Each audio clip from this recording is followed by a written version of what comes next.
વિદ્યાર્થી મિત્રો, ધોરણ 7 વિષય ઇંગ્લિશ। તો વિદ્યાર્થી મિત્રો, આજે આપણે ધ પાસ્ટ કન્ટિન્યુઅસ ટેન્સ એટલે કે ચાલુ ભૂતકાળનો અભ્યાસ કરીશું। તો સૌપ્રથમ આપણે ઉદાહરણ દ્વારા સમજીશું।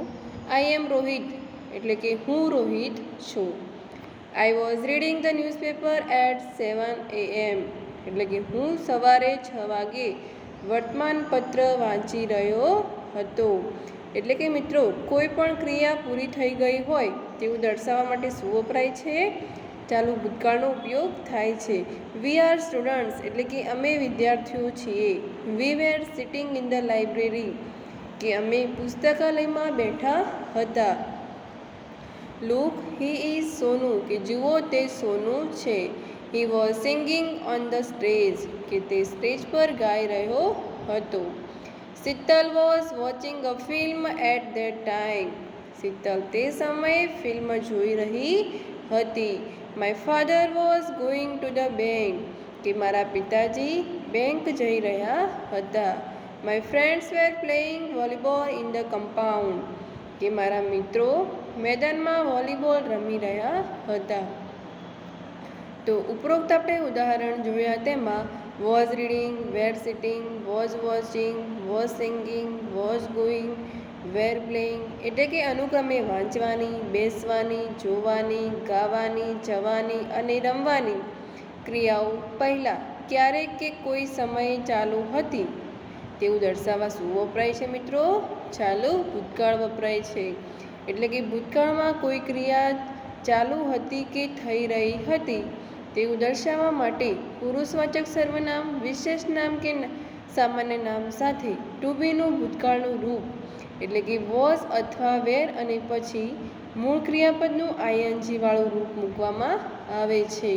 ક્રિયાપદની આવી રચના ચાલુ ભૂતકાળ એટલે કે પાસ્ટ કન્ટિન્યુઅસ ટેન્સ દર્શાવે છે। તો સૌપ્રથમ આપણે જોઈશું તેની વાક્ય રચના એટલે કે પુરુષવાચક સર્વનામ, વિશેષ નામ અથવા સામાન્ય નામ આપેલું હોય છે, તેના પછી શું મૂકવાનું? ટુ બીનું રૂપ એટલે કે વોઝ, વેર અને પછી મૂળ રૂપનું આઈએનજી એટલે કે ક્રિયાપદનું આઈએનજી વાળું રૂપ મૂકવાનું। આપણે ઈટ ક્રિયાપદનું ઉદાહરણ લઈ દરેક પુરુષવાચક સર્વનામ સાથે પાસ્ટ કન્ટિન્યુઅસ ટેન્સ સ્વરૂપ કેવી રીતે લખાશે તેનો અભ્યાસ કરીશું। તો અહીંયા છે આઈ વોઝ ઇટિંગ। તો જ્યારે સામે શું છે? બહુવચન આપેલું હોય તો શું બનશે? વી વેર ઇટિંગ। શું બનશે? વી વર ઇટિંગ। જ્યારે એક વચન આપેલું હોય તો વોઝ લગાવવું, જ્યારે બહુવચન હોય તો શું આવે?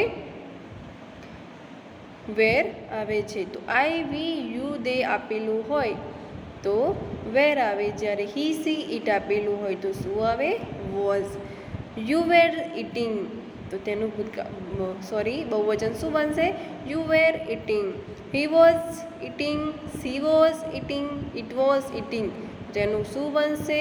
હી, સી, ઇટનું બહુવચન બનશે દે વેર ઇટિંગ। ત્યારબાદ આપણે જોઈશું, જો વાક્યમાં કર્તા તરીકે એક વિશેષ નામ એટલે કે વ્યક્તિનું નામનો ઉપયોગ થયો હોય તો વોઝ પ્લસ ક્રિયાપદનું આઈએનજી વાળું રૂપ વાપરવું। જો વાક્યમાં કર્તા તરીકે બે કે તેથી વધુ વિશેષ નામ એટલે કે વ્યક્તિઓના નામનો ઉપયોગ થયો હોય તો શું વાપરવું? વેર પ્લસ V1નું આઈએનજી વાળું રૂપ વાપરવું। એટલે કે એક વચન આપેલું હોય તો વોઝ મૂકવું, જ્યારે બહુવચન હોય તો શું મૂકવું? વેર। તો તેના ઉદાહરણ જોઈશું આપણે। Raju was having his tea at 9 AM કે રાજુ સવારે 9 વાગે ચા લઈ રહ્યો હતો। ક્યારની વાત છે મિત્રો? સવારની, એટલે કે સવારે ચા લઈ રહ્યો હતો। તો રાજુ શું છે મિત્રો? એક વચન છે તો શું લાગ્યું? Was having. બીજું વાક્ય છે Saina was playing tennis in the garden. Saina શું કરી રહી છે? બગીચામાં ટેનિસ રમી રહી હતી। સૈના પણ શું છે મિત્રો? એક વચન છે એટલે શું લાગશે? Was playing. Raju and Viju were doing prayer in the morning. Raju અને વિજુ એ શું બન્યું મિત્રો? બહુવચન છે, કારણ કે બે નામ છે એટલે શું આવશે? રાજુ અને વિજુ સવારે પ્રાર્થના કરી રહ્યા હતા તો શું લાગશે? વેર અને પછી ક્રિયાપદનું આઈએનજી વાળું રૂપ આવશે। સેમ, જેન અને Ren were going to the school. Sam, Jane અને રેન શાળાએ જઈ રહ્યા હતા. અહીંયા શું છે મિત્રો? 3 નામ છે એટલે શું બનશે? બહુવચન. તો શું આવશે? વેર ગોઈંગ. જો વાક્યમાં કર્તા તરીકે એકવચન સામાન્ય નામનો ઉપયોગ થયો હોય તો શું વાપરવું?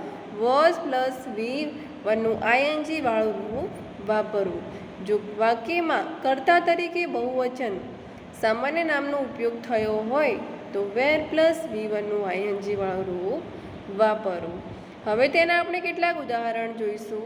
The tiger was sleeping in the cage. વાઘ પાંજરામાં સૂઈ રહ્યો હતો. ધ ટાઈગર શું છે મિત્રો? એક વચન એટલે કે સામાન્ય નામ છે. The teacher was taking a test. શિક્ષક પરીક્ષા લઈ રહ્યા હતા. તો ધ ટીચર શું છે? એક વચન સામાન્ય નામ છે એટલે શું આવશે? Was taking. Number 3, the workers were working in the factory.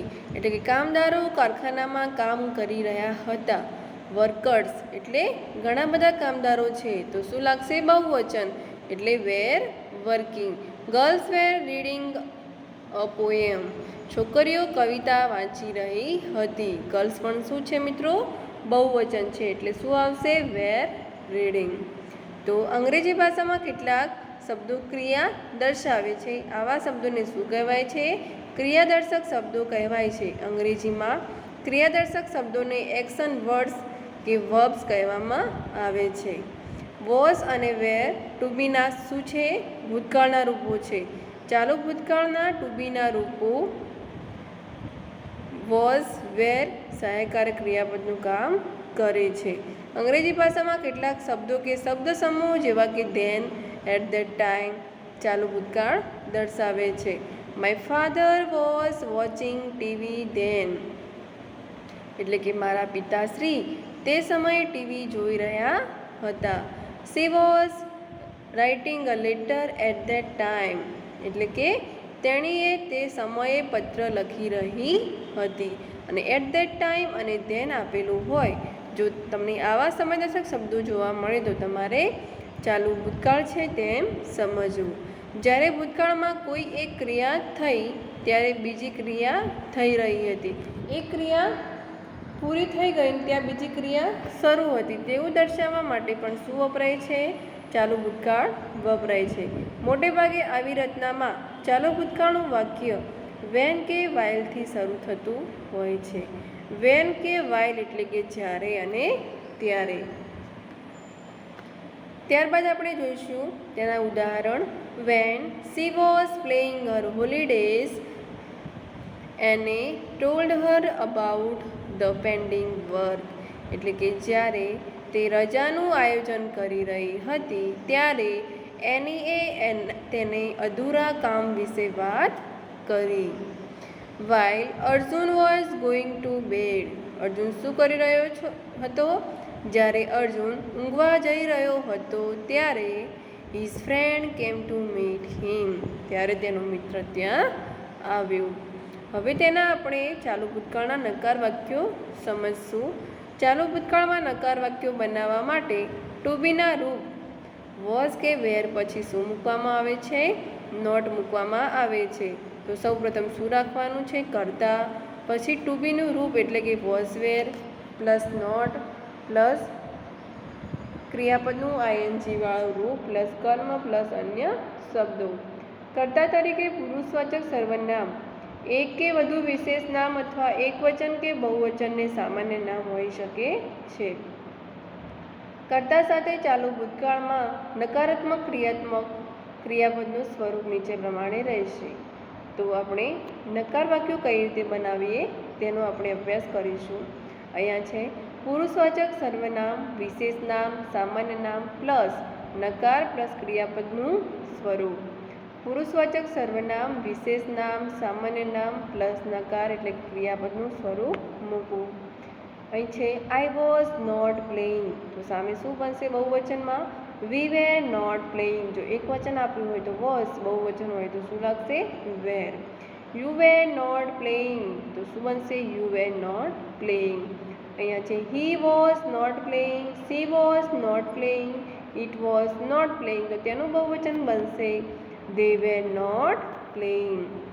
એક વિશેષ નામ તો શું લાગશે? Was not playing. એક વચન સામાન્ય નામ આપેલું હોય તો પણ શું લાગશે? Was plus not plus playing. બે કે જેથી વધુ વિશેષ નામ આપેલા હોય તો શું લાગશે? Were not playing. અને બહુવચન સામાન્ય નામ આપેલું હોય તો પણ શું લાગશે? Were not playing. અહીંયા આપણે તેના ઉદાહરણ જોઈશું.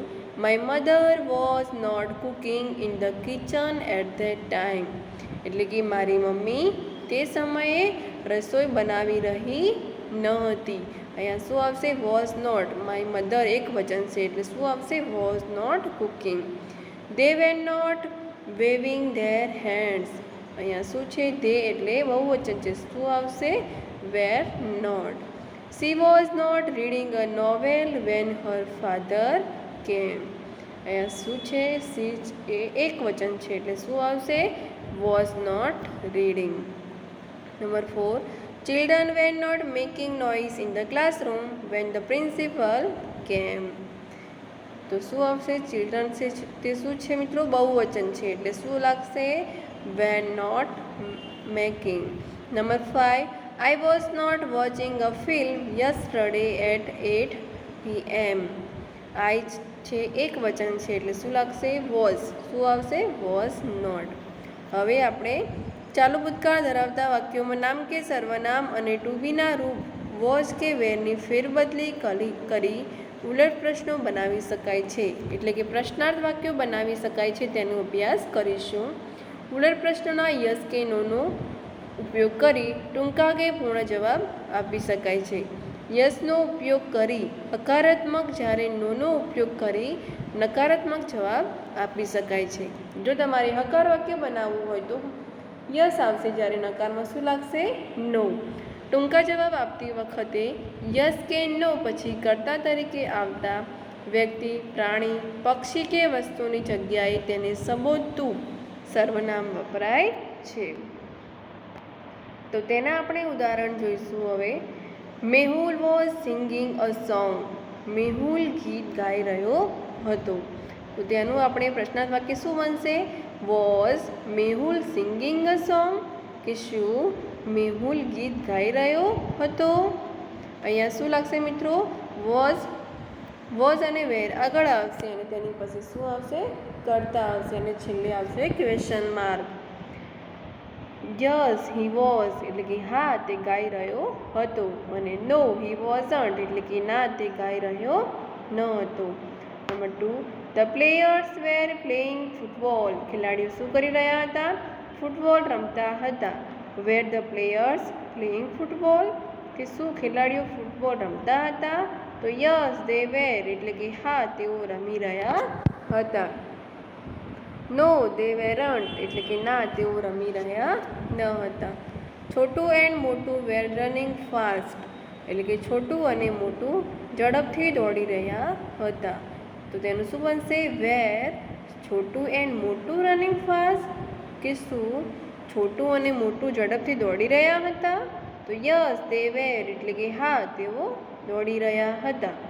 નો દે વેરન્ટ એટલે કે ના તેઓ દોડી રહ્યા ન હતા. Number 4, she was sleeping then. તેણી ત્યારે સૂઈ ગઈ હતી. તો તેનું પ્રશ્નાર્થ વાક્ય શું બનશે? Was she sleeping then. કે શું તેણી ત્યારે સૂઈ ગઈ હતી? Question mark. તો યસ શી વોઝ એટલે કે હા તે સૂઈ ગઈ હતી. નો શી વોઝન્ટ એટલે કે ના તે સૂઈ ગઈ નહોતી. જ્યારે આપણે પ્રશ્નાર્થ વાક્ય બનાવતા હોઈએ છીએ ત્યારે છેવટે શું મૂકવાનું? પ્રશ્નાર્થ ચિહ્ન અવશ્ય મૂકવું. અને વોઝ નોટનું ટૂંકું રૂપ બનશે વોઝન્ટ, જ્યારે વેર નોટનું ટૂંકું રૂપ શું બનશે? વેરન્ટ. તો વિદ્યાર્થી મિત્રો, અહીંયા આપણે ચાલુ ભૂતકાળ કમ્પ્લીટ કરીએ છીએ. Thank you.